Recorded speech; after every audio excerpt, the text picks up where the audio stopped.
there, it's Natasha and thank you so much for joining me today. And today my focus was to use some paper pads because I have purchased a couple recently.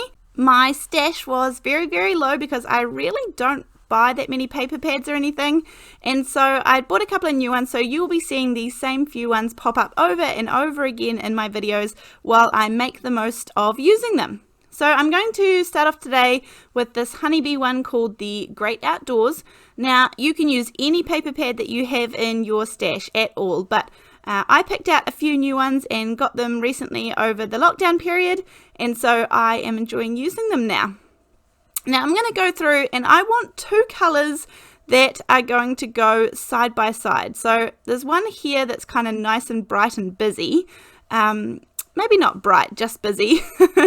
And I really like the kind of navy blue that it goes with here. So you can see that the blues match. And that is one really good thing about taking pieces of paper from the same paper pad is that they will often or most often coordinate or go together or have some coordinating colors. So that's what makes it easier in my life. So I'm going to cut a nice little strip of all those little triangles, trim it down a little bit more because I just want it to be a strip down the side of the page. And then this nice blue one here, I don't really know how much I need of it, so I'm just going to cut about, I think it's 3 or 3.5 inches is what I cut off because I wasn't sure how much I would need at the moment. And just for the minute, both of these are 6 inches long just because that's how big the paper pad was. And I'm not sure which bit I want to cut off yet because I don't know which piece I want to feature on my card. So I'm going to go ahead now and do the kind of decorating part. This is a very simple card that you can complete with supplies that you have. I'm going to use some texture paste. Now there is a million different kinds of this. I've got the light and fluffy modeling paste from the Crafters Workshop. I've got the Ranger texture paste. You can use, there's a whole lot that are out there. You could use a different colored one, some sparkles ones, anything that you've got you can give a go. Then I'm looking for some stencils that were circles. However, for this one here on the left, I could actually cut out a mask of a circle and make that pattern into a circle. So if you haven't got one that is already the shape that you need, you can mask off the parts so that it creates the shape that you need. But I've got these two here and I'm just deciding between which one I want to pop on. Now I'm going to use the Ranger texture paste. This is not a crackle paste or anything because I don't need that effect. I kind of want this to be a clean and simple kind of card, so I want it to have nice crisp edges. So I'm going to use a little, I've got a plastic palette knife, but I do have some metal ones as well. These are a fantastic tool if you are putting anything through stencils. However, an old credit card or gift card would work well if you don't have one of these as well. So there's another option. And then I'm just going to gently put this on. Now, I must admit, it took a wee minute to smooth it out because we are in the middle of winter here in New Zealand, and I am down the south of New Zealand. So it's pretty cold these days, so some of my paste and things are not on the warm side, shall we say.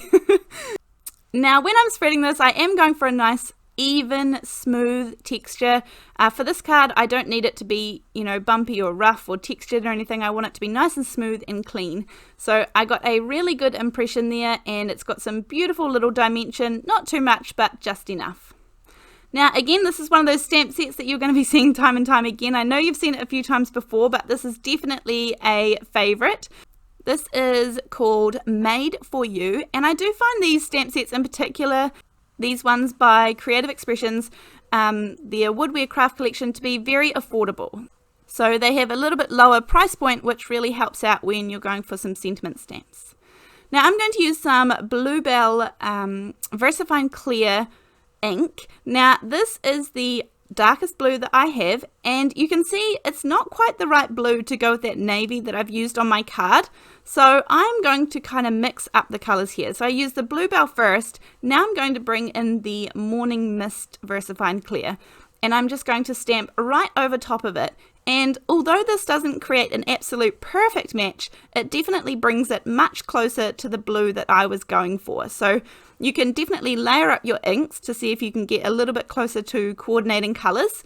And then just as a final touch, I'm just going to use my Tim Holtz trimmer to cut a couple of really fine strips. And now I do find this Guillotine trimmer good for cutting the fine strips, but you can also cut them with a craft knife and a ruler or anything that you have available.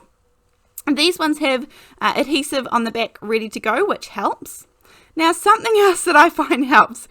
This Tim Holtz ruler, I got this recently and I didn't think I needed it, but it has the 0 centered in the middle. So when I need to find the center of something without having to work it all out manually, I can find it really nice and easy. So I saw there where exactly I need to cut on the pattern of the paper to make sure that both sides are completely even. So that is one tip, one thing that I use. No, it's not necessary, but yes, it does really help me having that 0 centered ruler. So I'm sure there are other companies and definitely other rulers out there that do exactly the same thing, but that one is a good one that has been helping me recently. Now all I'm doing is I'm going to pop these down with some liquid glue. This is the Ranger Multi-Medium in the matte finish, and I'm just going to pop it down on my 4 1/4 by 5.5 inch card base, and everything lines up really nicely. Except for the fact that there's a tiny little bit of overhang there because I wasn't sure how far over I was putting that blue piece. So I didn't want to pre-cut that, but I can easily just snip that off and that is nice and tidy. Now between those two pattern colors, I just need a little something to separate it out. So that's where my really, really thin, fine gold strips came in.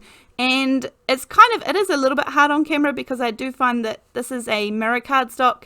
They don't show up the best, but in real life this definitely kind of separates it really nicely. And then with the sentiment, I've got another strip there that you can see I'm going to use. I'm also going to pop the sentiment up on some foam tape, and then I'm going to have it centered just slightly over to the right. That's how I wanted it to mainly be, featuring on that navy color that's on the pattern paper of the right. And then again, just to finish it off, one of those really fine gold strips is going to sit directly underneath, just so that you can see it poking out from under that banner. So that is my card for today, guys. We used up some pattern paper and I really like the look of this card. It was nice and easy to recreate, and I think I'll be making a few more. Let me know in the comment section down below how you like to use your pattern paper stash. I'm sure that you have one. And I will see you in the next video. Thanks, bye!